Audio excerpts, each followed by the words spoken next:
Reviewing the headlines of this hour on VTV News. Special thanks given for successful celebration of 50th anniversary of national reunification. Later on, tourist attractions across Vietnam packed during the 5-day holiday period. And in our world news, South Korea's acting president pledges to ensure stable state affairs.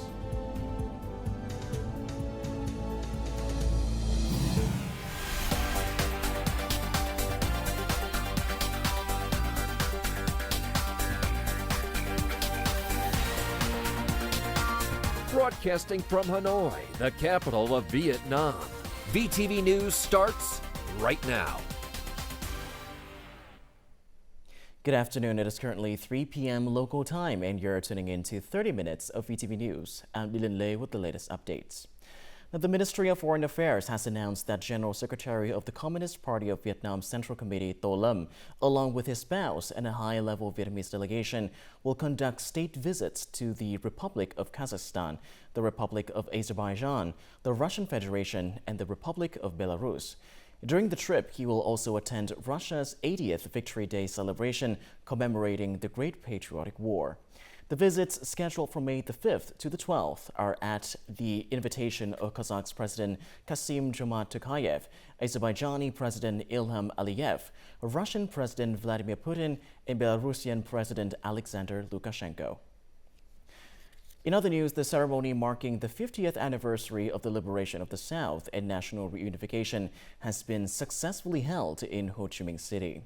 The Central Steering Committee for the commemoration of major national holidays and historical events, together with Ho Chi Minh City's party committee and authorities, extended formal thanks to Vietnam's current and former party and state leaders, representatives of foreign parties, governments, and international organizations, as well as to revolutionary veterans, heroic Vietnamese mothers, heroes of the People's Armed Forces, generals, officers, soldiers, veterans, and Vietnamese citizens across the countries and overseas.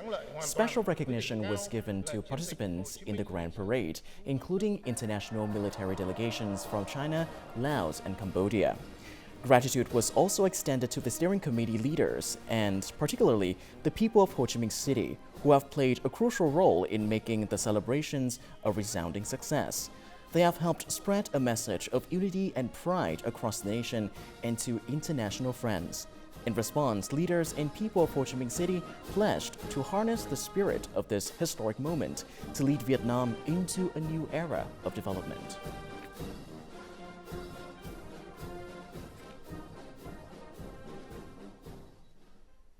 On Friday morning at Tân Sơn Nhất Airport in Ho Chi Minh City, parade units who participated in the grand celebration of the 50th anniversary of the liberation of the South and national reunification completed departure procedures to return to their bases after successfully fulfilling their duties. The farewell featured heartfelt handshakes, proud smiles, and emotional exchanges, highlighting the deep bond between the military and the people.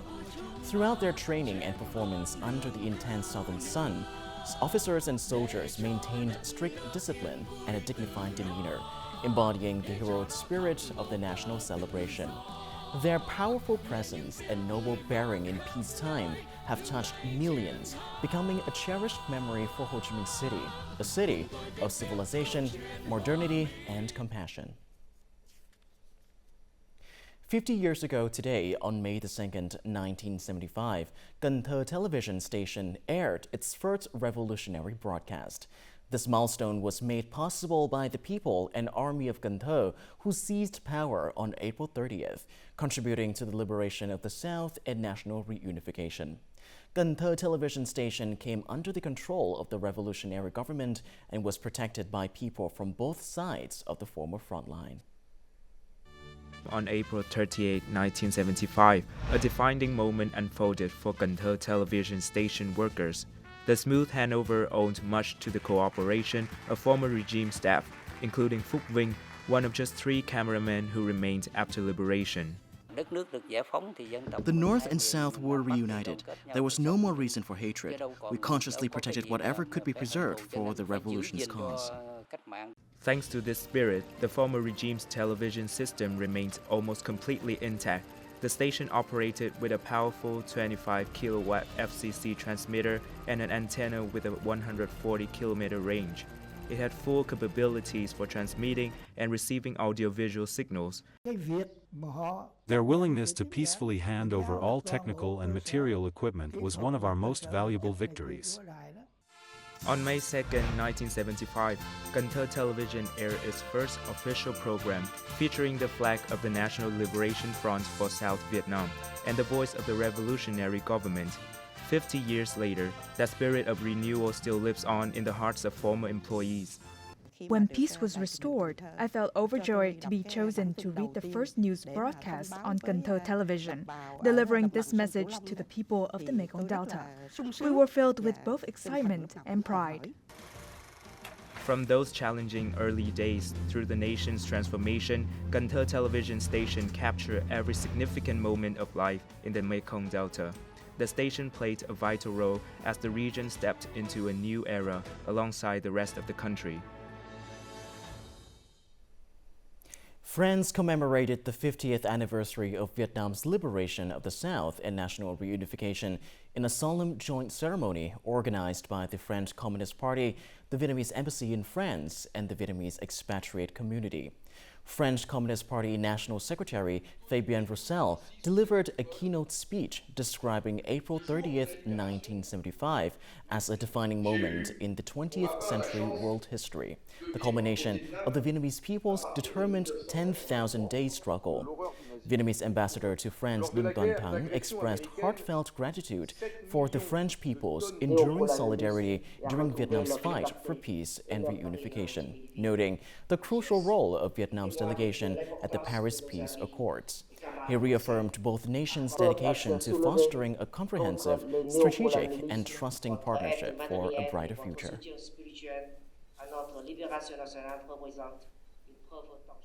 For over a century, Con Dao prison held tens of thousands of Vietnamese patriots. It was a nightmare until a day in 1975 when prisoners broke the chains to liberate themselves, bringing an end to more than 100 years of suffering in a place once known as hell on earth.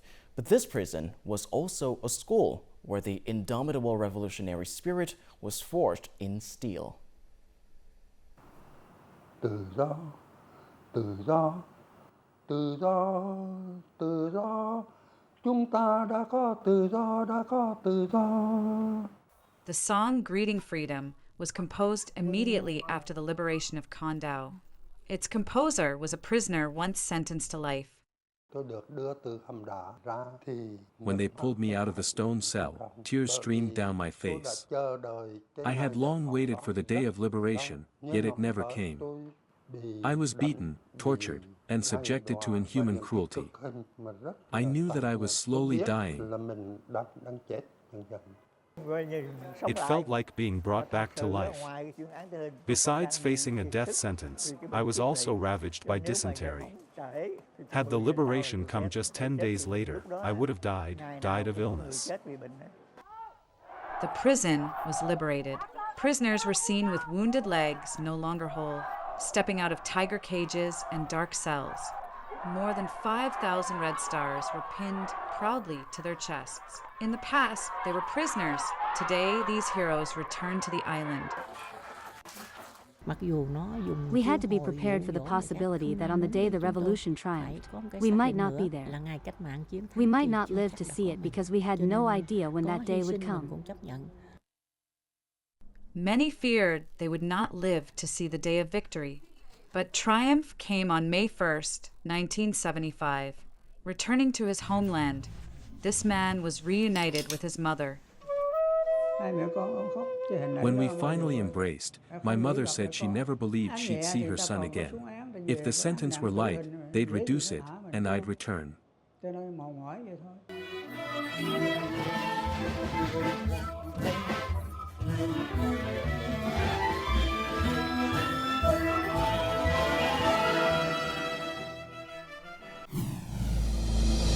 Coming up next on VTV News, Vietnamese workers embrace innovation in the digital era. In later on, tourist attractions across Vietnam packed during the 5-day holiday period.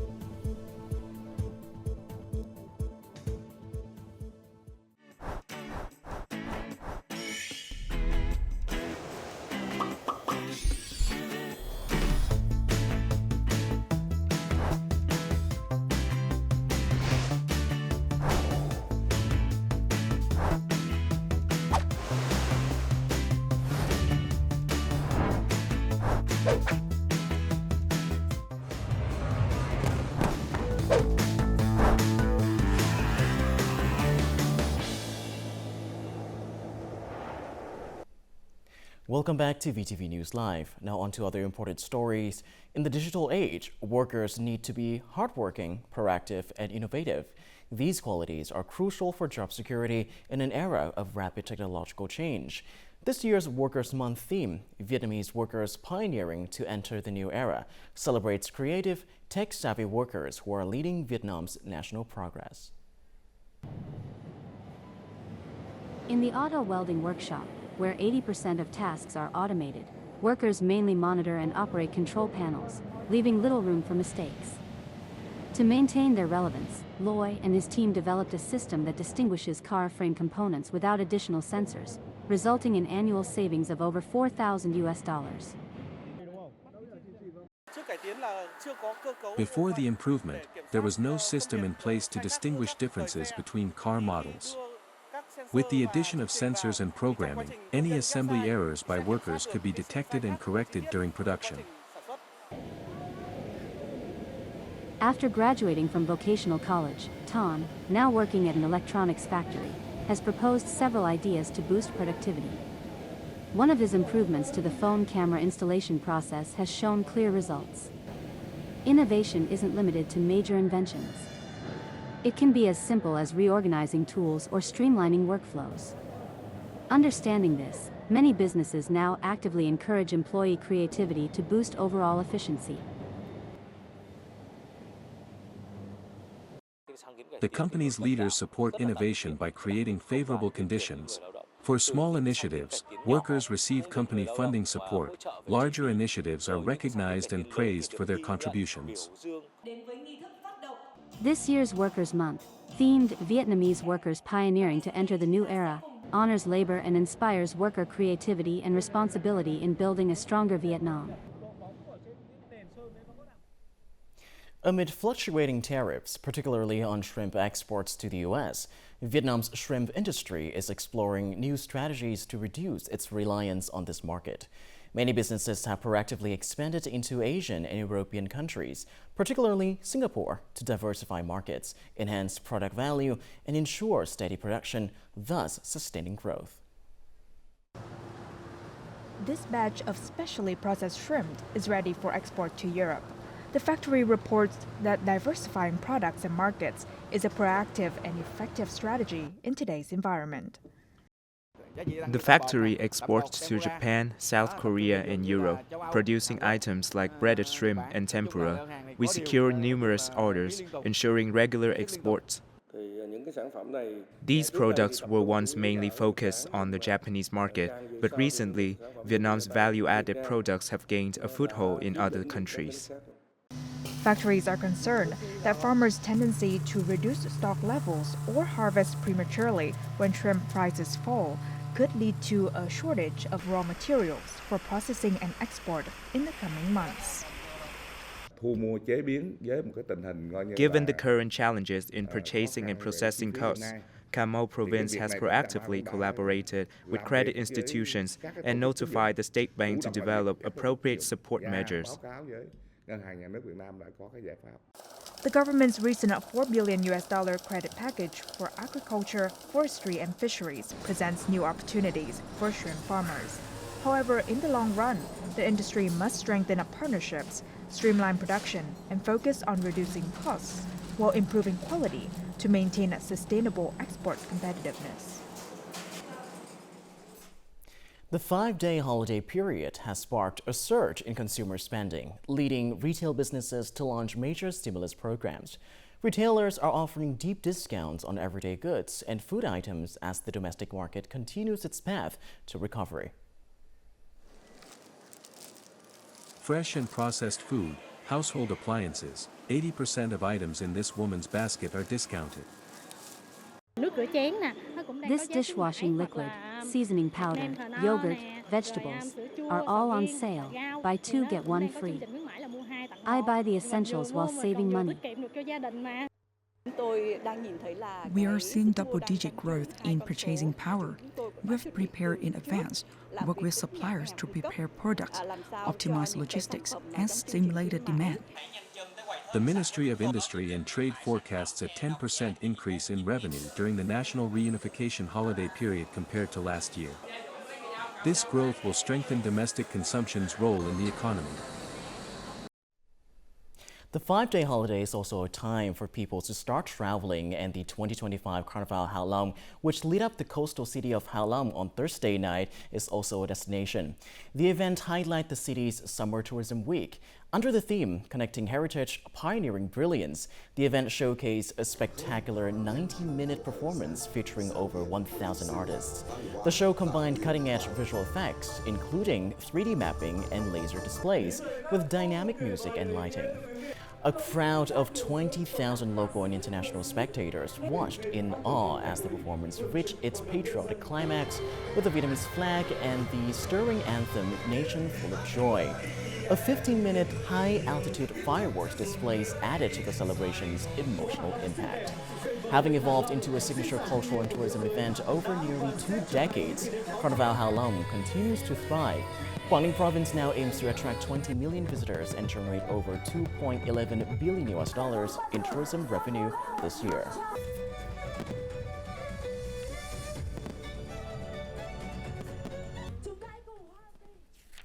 Today, Friday, also marks the 3rd day of Vietnam's April 30th, May 1st national holiday. And with beautiful sunny weather in the capital city, Hanoi's top attractions have drawn large crowds. Many sites are hosting commemorative events celebrating 50 years since national reunification.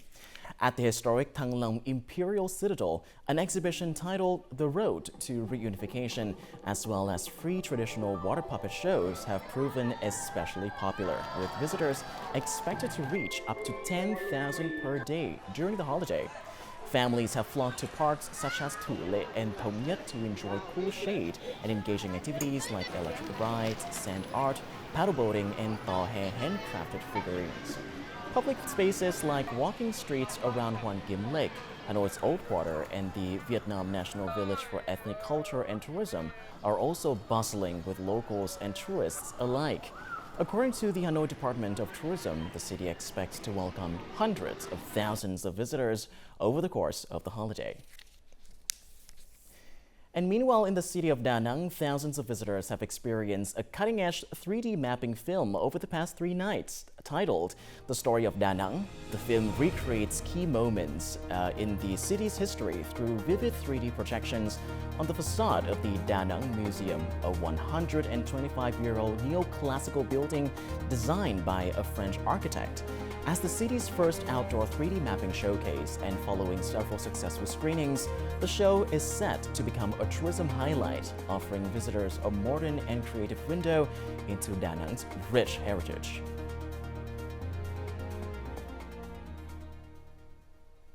Unlike the previous years, the Mekong Delta region is experiencing a surge in tourist arrivals following the holiday celebrating the 50th anniversary of the liberation of the South and national reunification. Typically, visitors have flowed toward western provinces at the start of the holiday. This year, however, travel patterns have shifted. Many tourists stayed in Ho Chi Minh City to watch the Grand Parade before heading to the Mekong Delta provinces for the rest of their holiday.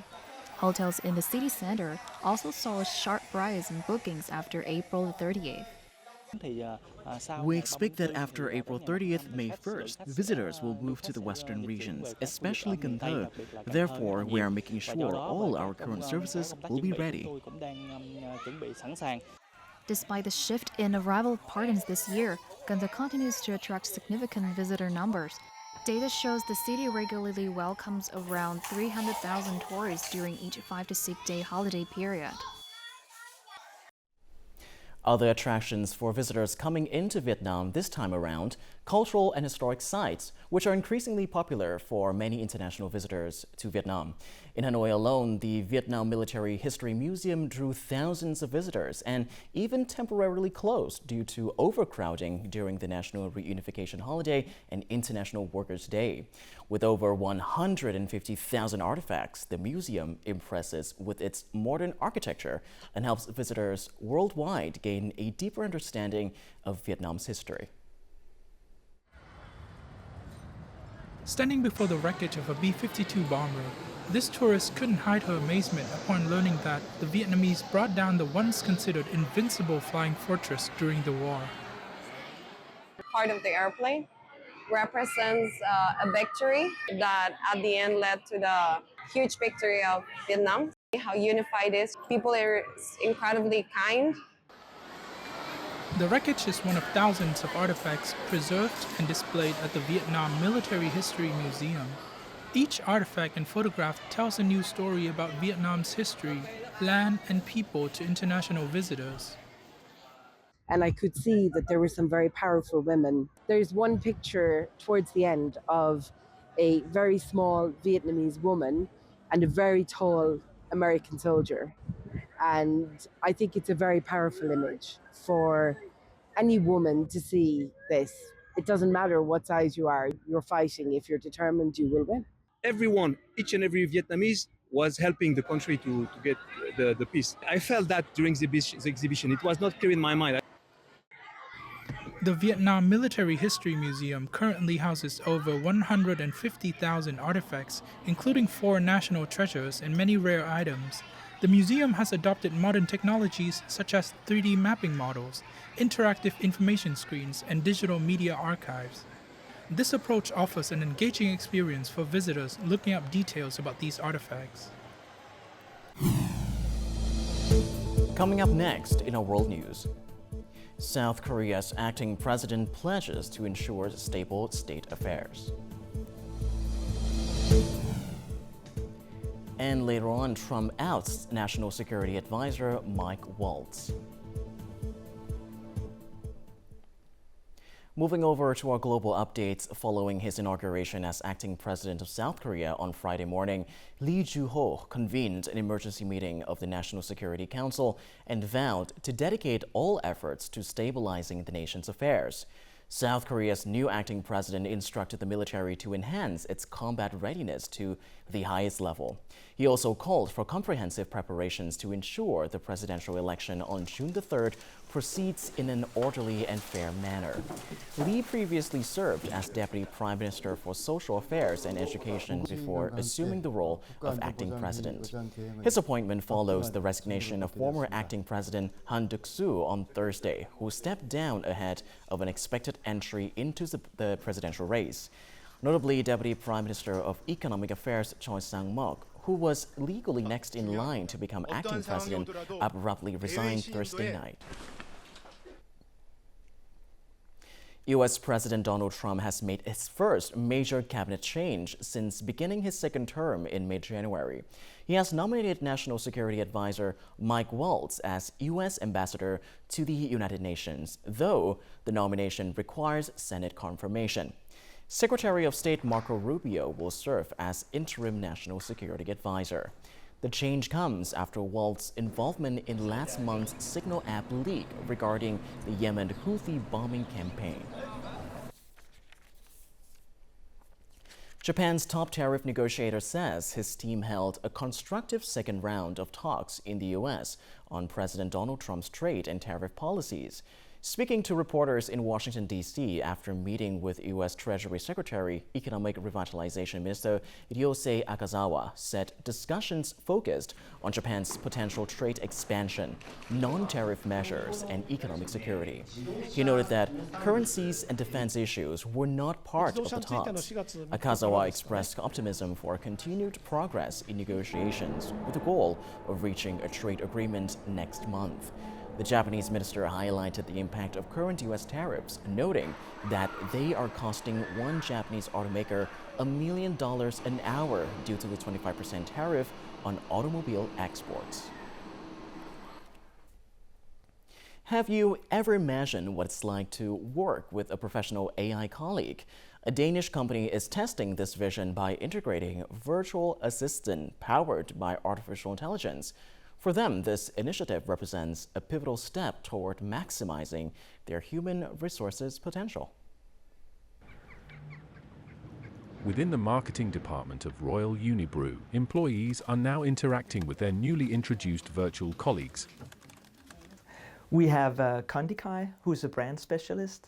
We have Athena, who's a market researcher. We have Prometheus, who has all our sales data. We have Møller, who is our beer sommelier and food pairing specialist. And we have Ella, who is our on-trade specialist. Originally nameless, these virtual colleagues now have distinct names and avatars, 3 male and 2 female figures, all with appealing visual designs. Team members communicate with these AI assistants through standard chat platforms and email. These virtual colleagues play active roles in daily work tasks. Karen Jorgensen, who heads the Department for Data Collection and Analysis, works with her AI counterpart Athena every day.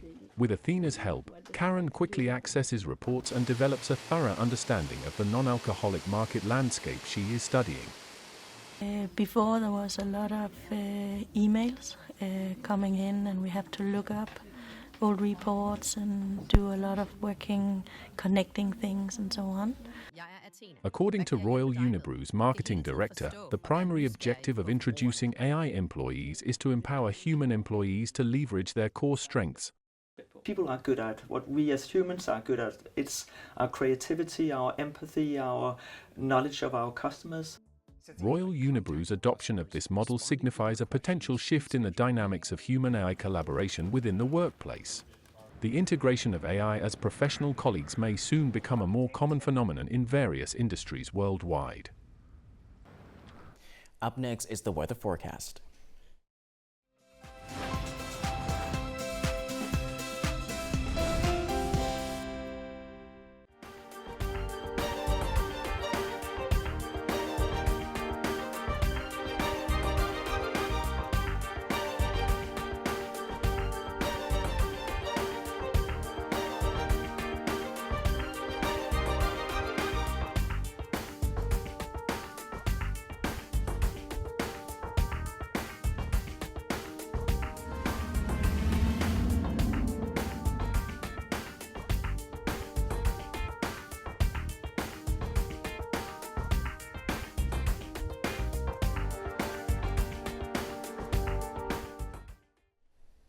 And that's all that we have for this hour on VTV News. To rewatch our program, you can visit our website or YouTube channel or download the mobile app VTVgo for more. Thank you for watching, and goodbye for now.